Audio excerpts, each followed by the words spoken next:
Bonjour, aujourd'hui je vous propose une section de cubes. Je prends un cube ici sur GeoGebra A, B, C, D, E, F, G, H et on pose 3 points I, J et K qui sont sur les segments du cube, sur les arêtes, et 3 positions A égale 1 tiers de AD, je les ai déjà placés, FJ égale 2 tiers de FG, voilà, et ensuite AK égale 1 tiers de AB. Et je vous demande de tracer la section du cube par le plan IJK. Alors ce plan IJK, sur le dessin, pas de souci, on le voit très bien, mais on ne le voit qu'un petit triangle, vous avez bien compris, hein. Voilà, donc ici, vous avez les 3 arêtes de ce triangle.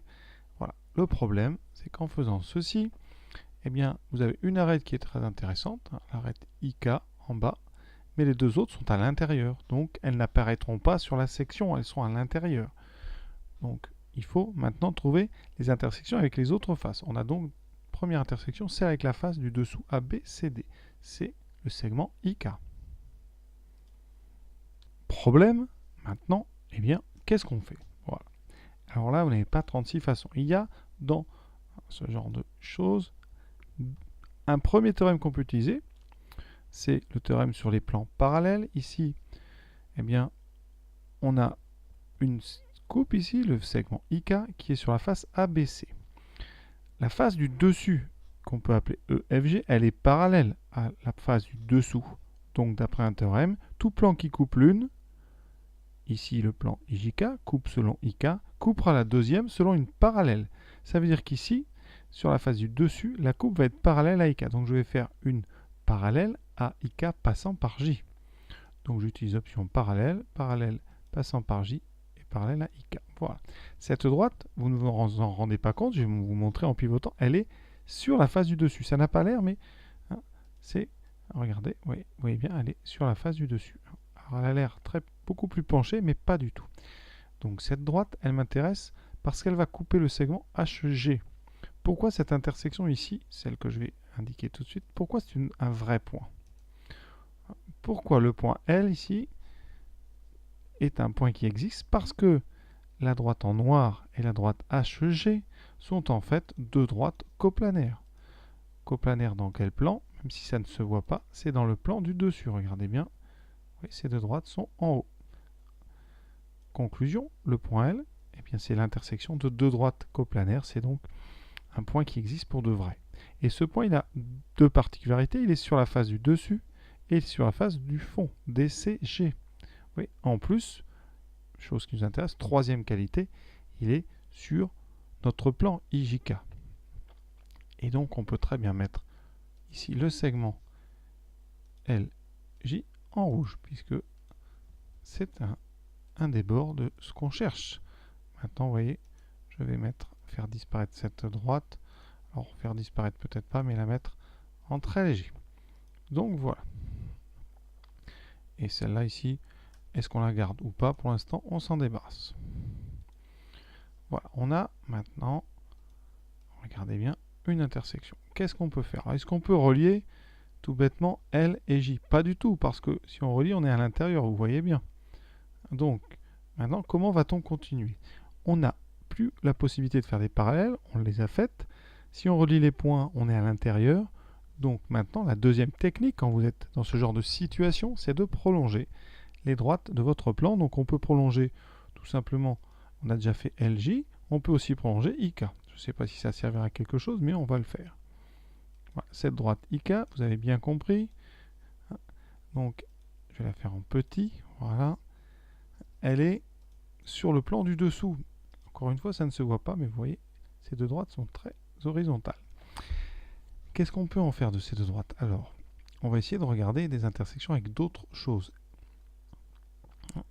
Et là, il y en a une qui nous apparaît. Alors, elle n'est pas assez longue, mais si je trace la droite BC, regardez. Il faut vraiment regarder les intersections avec tous les segments qu'on peut. Et ici, cette intersection-là, elle m'intéresse. Pourquoi m'intéresse-t-elle? Parce que elle est sur deux droites, la droite IK et la droite BC, qui sont dans le plan du sol. Donc ce sont deux droites qui vont être coplanaires. Et donc l'intersection que vous voyez, c'est une vraie intersection.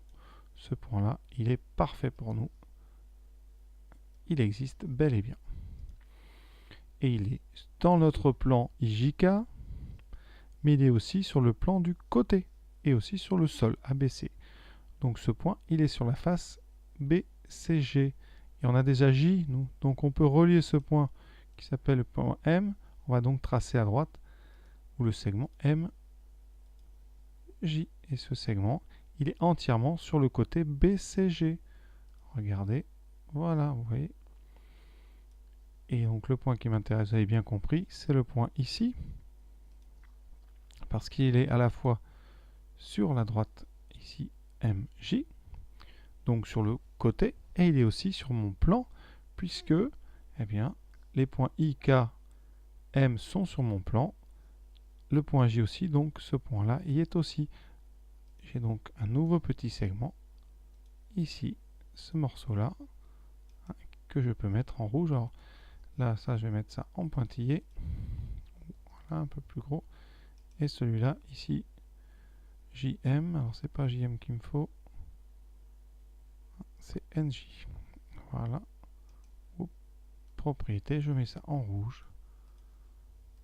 Voilà, et on est bon. Alors, je vais mettre un petit peu d'ordre dans tout ça.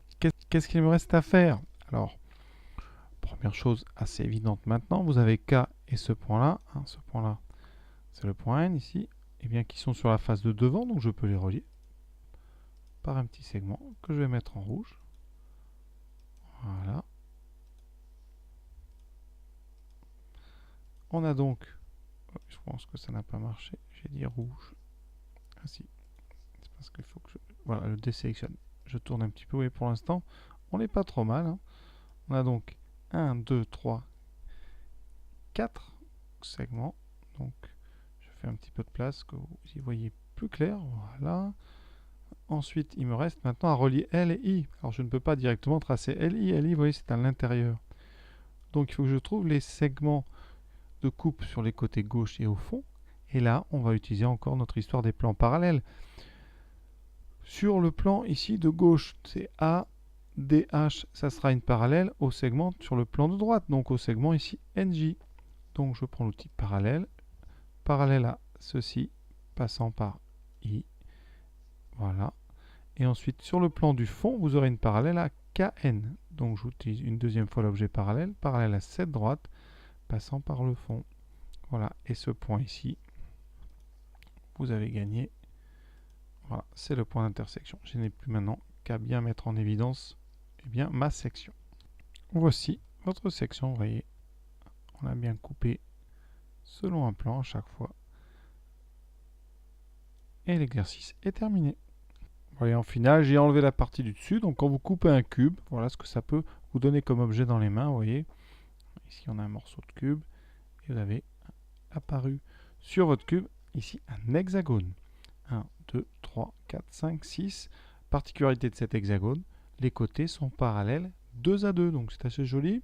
Et vous voyez, si on regarde l'extérieur, voilà. Vous pouvez comme ça largement imaginer la pièce que ça donnerait si on coupait un cube en deux par notre plan IJK. Voilà, j'espère que ça vous a plu. Hein. À vous maintenant de faire pareil avec GeoGebra. Je vous souhaite une bonne fin de journée. À bientôt.